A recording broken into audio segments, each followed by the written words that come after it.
Previously on Days of Our Dice. The threads of fate wove an intricate tapestry as our heroes pursued separate paths through Drakestide Cove. In the Temple District, Kithri and Malveth sought guidance at a shrine to the Raven Queen, where a haunting vision revealed dark conspiracies and a traitor in their midst. The mysterious Order of the Eclipsed Hand emerged from shadow, their sinister plans threatening to shake the city to its very foundations. Meanwhile, our other heroes survived their bloody encounter with the Circle of the Whispering Shadow, only to receive a cryptic invitation from the enigmatic Lady Cordelia Blackthorn.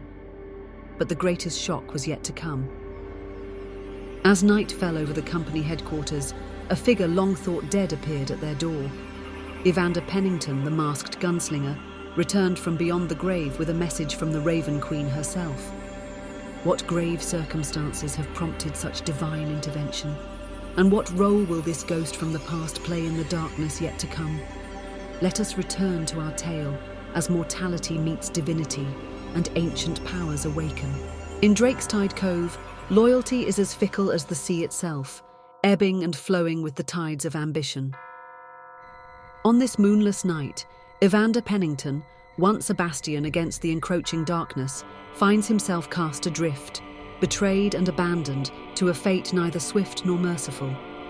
The grove stands silent, an anticipatory hush broken only by the sibilant whispers of shadow-cloaked warlocks. They form a half-circle of judgment around Pennington, their obsidian and viridian robes melding with the surrounding gloom. Viridian masks catch what little starlight filters through the canopy, faceless arbiters of a dark sentence.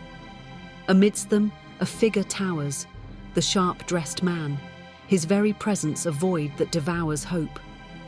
Pennington, cornered but defiant, stands his ground. His twin pistols blaze like dying stars, each shot a defiant roar against the encroaching night. Arcane energy crackles in the air, the scent of ozone mingling with the earthy decay of the forest floor. You think this grove will be my grave? It'll take more than parlor tricks and shadows to put me down. The grove becomes a maelstrom of magical warfare. Arcane bolts split ancient bark and sear the loamy soil. The warlocks move with eerie synchronicity, their spells a tapestry of malevolent intent. A shimmering barrier deflects Pennington's desperate volley, while emerald bolts of vile magic converge on him from all sides. Still he fights. Still he stands. Oh, Evander, your struggle is admirable. Futile, but admirable. Tonight, the tide of shadow will rise, and you will drown in its depths. A final spell, sharp, precise, and laden with malice, finds its mark. Pennington crumples, his defiance finally extinguished beneath the crushing weight of dark magic. The warlocks close in, an inexorable tide of shadow. At a negligent gesture from the sharp-dressed man, they begin to enter their fallen foe. There is no ceremony, no respect, just a shallow grave conjured by indifferent magic, the earth swallowing Pennington's still form with obscene eagerness. But in this moonless grove, as the last echoes of conflict fade and the warlocks melt into the shadows, something lingers. Perched high above, unseen and unheard, a solitary figure bears witness. A raven, its eyes reflecting more than mere avian curiosity. It watches, patient and inscrutable, as the grove returns to its false peace, and Pennington's hasty grave grows cold. Death, you see, is not always the final word. Sometimes it is merely a doorway, a threshold to something more. And there, in the cold embrace of the earth, where hope should have withered and died, Pennington feels a presence. The Raven Queen, inscrutable mistress of fate and death, extends an offer. A chance at vengeance, an opportunity to rise anew. In that moment of utter defeat, suspended between life and oblivion, Pennington reaches out. Through the suffocating dirt, through the fading pain of betrayal, his spirit grasps her cold, outstretched hand. The shallow grave trembles.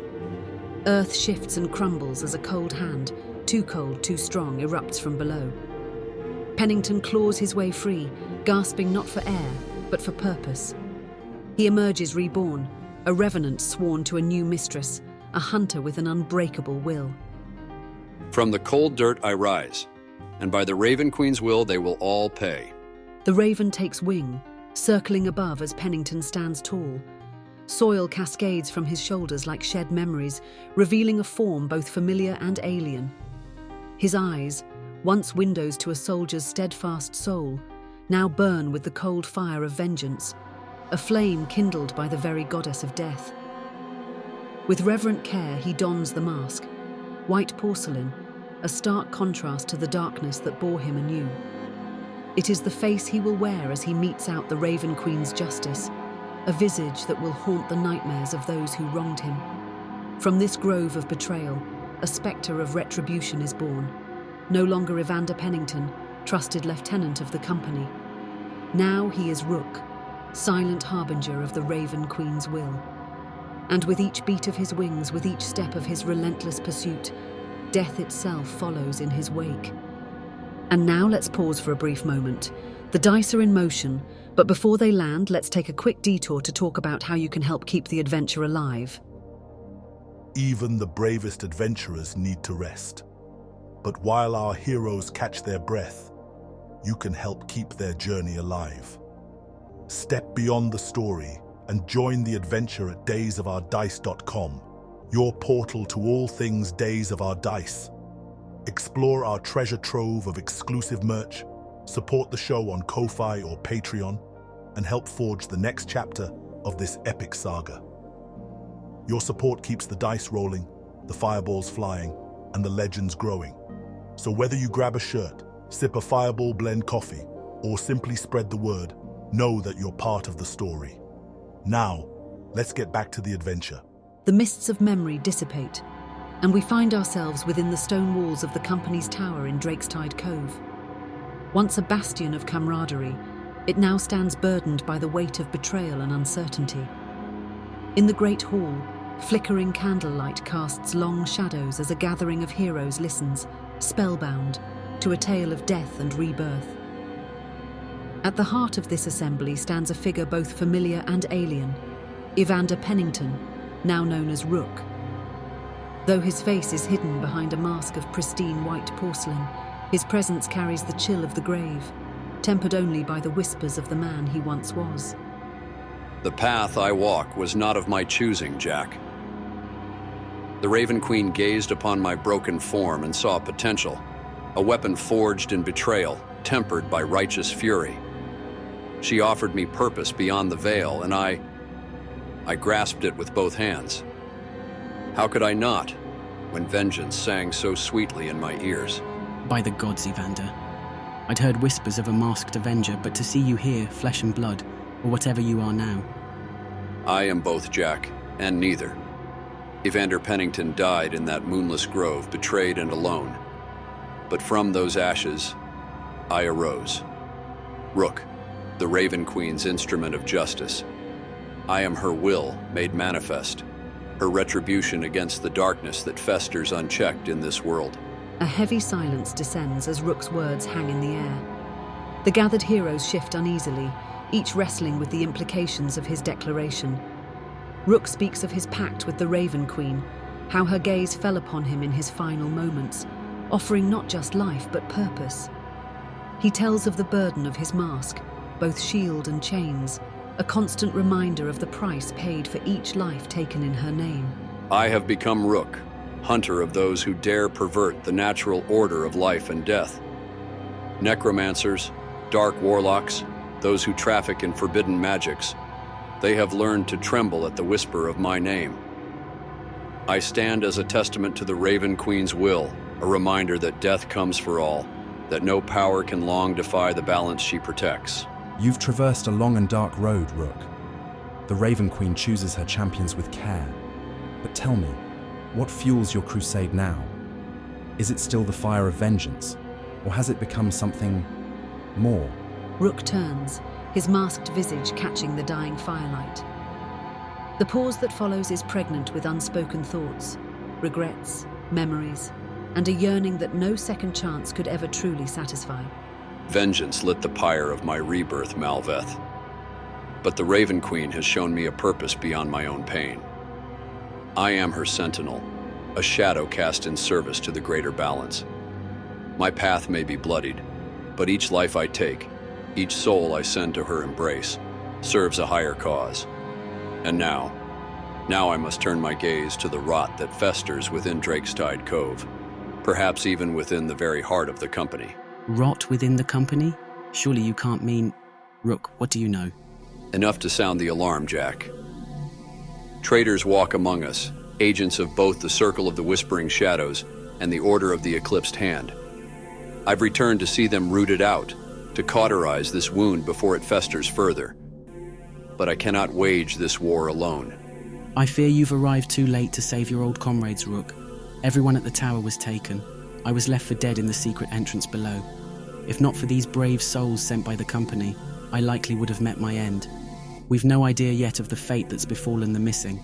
The room grows thick with a cocktail of emotions, confusion, curiosity, and a flicker of hope. Jack's gaze meets Rook's, and for a heartbeat, the years between them seem to fall away. Jack leans forward, his voice gentle yet edged with a sorrow born of carrying secrets for far too long. Evander, I heard whispers of your fate. After you vanished, I dispatched some of our best from Drakestide to investigate. Good men, loyal to the core. But they found nothing. It wasn't until I dug deeper that I uncovered the horrifying truth. The Circle of the Whispering Shadows. They murdered you, didn't they? And they did it on the orders of that fiend, the sharp-dressed man. Jack's words hang in the air like a restless spirit, clinging to old wounds and unfinished business. His face is a map of regret, silently pleading for understanding, for some way to make amends for the past. Rook, still as death behind his mask, offers a single solemn nod. Yes, Jack. He was there. The sharp-dressed man didn't merely order my death, he witnessed it, reveled in it. He needed to see my fall with his own eyes to savor the moment of my defeat. Killing me wasn't enough. He had to watch the light leave my eyes. Rook's admission sends a shockwave through the room. Little Horn, Gnarly and Crother exchange uneasy glances, a silent recognition passing between them. The weight of their earlier encounter suddenly feels far heavier in light of Rook's revelation. Rook, we faced him today. The sharp-dressed man. We were in the market when his warlocks attacked. He watched from the shadows as they tried to bring us down. By some miracle, or perhaps by design, we survived. A heavy silence descends, broken only by the dying crackle of the fire. Rook slowly turns, his masked gaze sweeping over the gathered heroes. Even hidden behind porcelain, the intensity of his stare is palpable, like a cold wind against the soul. The sharp-dressed man, still weaving his webs of chaos, still playing his twisted games. You survived. Whether by luck, skill, or some grander design, it matters not. The fact that you faced him and stand here now, that is no small feat. His words carry both warning and grudging acknowledgement. The adventurers shift uneasily, processing the unspoken implications.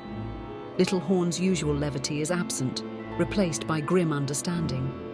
Even Gnarly, ever the pragmatist, seems lost in thought. Then, the atmosphere shifts once more as Rook's gaze falls upon Malveth and the Shadar-kai twins, Lyra and Kaelin. Malveth's eyes widen as Rook's attention settles on them. There's a connection here, unspoken but palpable. Something primal, tied to their shared faith. When Rook speaks, it's as if he's peering into their very souls. Malveth, Lyra, Kaelin, I feel it. The Raven Queen's essence within you. Her threads bind us together. I must speak with you three alone. There is a message, one that our queen, the mother of ravens, has entrusted me to deliver. The silence that follows is profound. Lyra and Kaelin exchange startled glances, their usual stoicism cracking. Malveth blinks in shock, his unwavering gaze faltering for the first time. None had expected this. Rook knew their names, knew them before introductions were ever made. Even Jack looks on, brow furrowed in thought. A message from the Raven Queen for them? You knew us before this night? The Raven Queen knows her own, Malveth. She sees each of her chosen, even when they themselves are blind to their path. I am but her messenger, and her message for you is one of preparation, of destiny. The shadows lengthen, and she calls upon you to ready yourselves for what is to come. A new tension fills the air, an unspoken promise of trials to come, of darkness to be faced, of revelations yet to unfold. The Shadar-kai twins, once silent guardians, now stand on the precipice of something greater. And Malveth, ever faithful, feels the weight of destiny settle upon his shoulders. A mantle he has always been prepared to bear, now made tangibly real. In the dying light of the company's tower, truth hangs heavy between them. Rook, the Revenant, the Raven Queen's harbinger, brings not just warnings of past betrayals, but prophecies of a future shrouded in shadow. As the last embers fade to ash, each soul in the room is left to wonder. What is it that the Raven Queen foresees for them, for Aethoria, and for the encroaching darkness that threatens to engulf their world?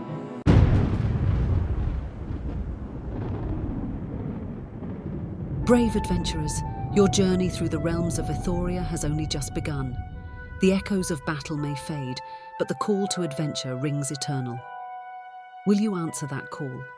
Will you delve deeper into the mysteries that await, unravel the secrets of the Drakestide Coast, and face the darkness that threatens to consume all? The choice is yours, hero.